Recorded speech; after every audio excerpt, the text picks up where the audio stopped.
Igrejas tóxicas, um ambiente de pessoas doentes, depressivas, amarguradas, aprisionadas por um sistema maligno. Quando, na verdade, a igreja do nosso Senhor Jesus Cristo nasceu para ser uma comunidade de fé, onde as pessoas desfrutam do privilégio de fazerem parte da família de Deus, sabendo que fomos inseridos nesta família por nosso Senhor e Salvador Jesus Cristo. Oh, amados irmãos, obviamente, por conta disso, de fazermos parte da família de Deus, a igreja deve ser um ambiente comunitário saudável, onde os crentes se reúnem para buscar a face de Deus. Entretanto, a ressalva que eu faço é que muitas experiências negativas são vivenciadas em ambientes que deveriam ser um ninho de amor, mas se tornaram um campo de hostilidade. Infelizmente, ambientes tóxicos existem e não podem sequer ser chamados de igrejas, porque causam mais mal do que bem aos seus membros. Então, igrejas tóxicas, sempre entre aspas, porque não são igrejas, mas estou identificando assim para você saber. E como você pode estar se perguntando, mas como eu identifico uma igreja tóxica, pastor?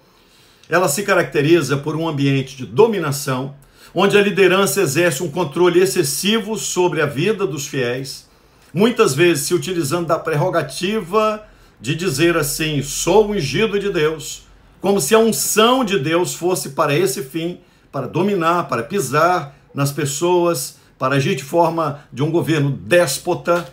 Não. Às vezes esse controle é tão excessivo que se manifesta nas decisões pessoais, inclusive nos relacionamentos interpessoais, relacionamentos de família, até mesmo na forma de como as pessoas se vestem.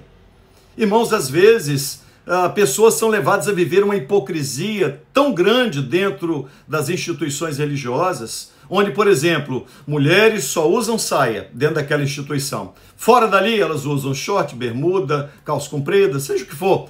Igrejas tóxicas forçam os membros a serem hipócritas, porque a Bíblia não fala do look, das mulheres, mas a Bíblia diz que as mulheres devem se vestir com decência. Ora, essa imposição é para, entre aspas, demonstrar seriedade. Não, isso é toxicidade. Um ambiente de medo, onde os membros se sentem constantemente avaliados, julgados, receosos de não corresponder à expectativa imposta pela liderança. Ai de quem não corresponde a essa expectativa, é logo colocado de lado. O medo de ser excluído, punido, exposto ao ridículo, acaba levando muitas pessoas à depressão. Nesses espaços, é uma corrida para ser aceito pelo grupo. Daí tem que se fazer isso, tem que se fazer aquilo, e somente desta forma a pessoa é vista como espiritual e até recebe elogios. Outro aspecto comum nesses ambientes é a impossibilidade de expressar dúvidas ou de questionar alguma coisa sem ser repreendido, sem ser humilhado, sem ser exposto publicamente. Por fim, uma igreja tóxica se assemelha a uma prisão, onde a liberdade de pensamento e ação é cerceada. Os indivíduos se sentem aprisionados em um sistema sem perspectiva de mudança, presos a dogmas, a regras que sufocam e que não têm nenhum embasamento bíblico. É crucial reconhecer os sinais de uma igreja tóxica para você proteger a sua saúde mental, emocional e também espiritual. Às vezes buscar ajuda externa, se afastar desse ambiente que promove medo e dominação. Talvez seja esse o primeiro passo para você buscar recuperar-se. O problema é que muitas pessoas, ao saírem deste ambiente tóxico, não querem mais saber de se reunir em uma igreja.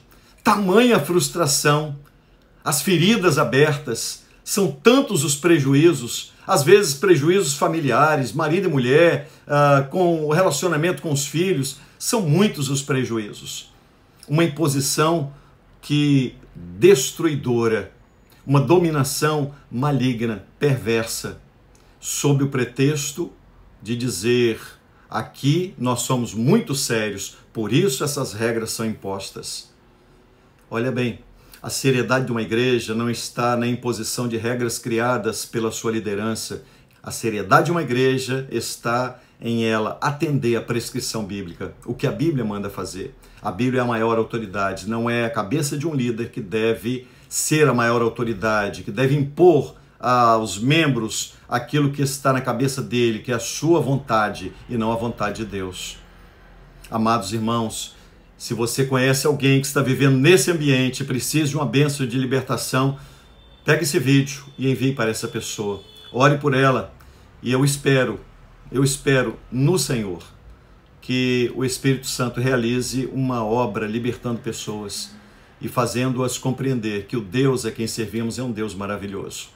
E esse ambiente não tem nada a ver com a presença de Deus e não é uma instituição que sequer pode ser chamada de igreja. Ambiente tóxico, igrejas tóxicas, entre aspas, eu cito igreja, porque na verdade não é. Que Deus tenha misericórdia e liberte pessoas deste ambiente e os faça desfrutar da presença de Deus em um ambiente saudável, com pessoas que se amam, se respeitam, onde as regras são estabelecidas na palavra de Deus, aquilo que a Bíblia diz, aquilo que está prescrito na Bíblia, que todos se submetem, porque não se submetem a homens, mas à vontade do Deus Todo-Poderoso. E Jesus disse, o meu fardo é suave, é leve, né? Então você pode, por isso ele te chama, vinde a mim, todos vós que estáis cansados e sobrecarregados. Muitas pessoas cansadas, porque têm que conviver com muitas lutas que já enfrentam no seu dia a dia, inclusive a necessidade de negar o seu próprio eu, o seu pecado, as suas inclinações da carne.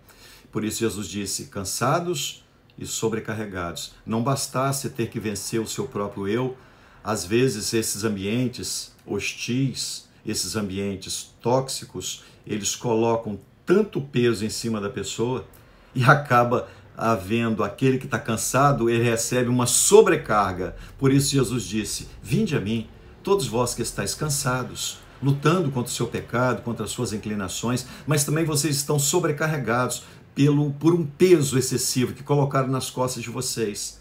Jesus diz, vinde a mim, todos vós. Eu quero fazer esse convite a você. O Senhor, o Mestre, o convite ainda está de pé, bendito seja Deus. Que você possa ouvir essa doce voz soar no profundo da sua alma, Jesus te chamando. Vá a Ele, porque Ele vai ter com paciência te ensinar e Ele vai caminhar com você e nunca vai te abandonar, nunca vai pisar em você. O único que poderia fazer isso não nos trata dessa maneira. Antes, ele diz, eu sou manso e humilde de coração. Esse é o nosso Salvador. Esse é o dono da igreja. Esse é o proprietário da igreja. Que Deus te abençoe e que vidas sejam libertas e saiam, corram para os braços do Senhor Jesus Cristo. Um forte abraço a todos.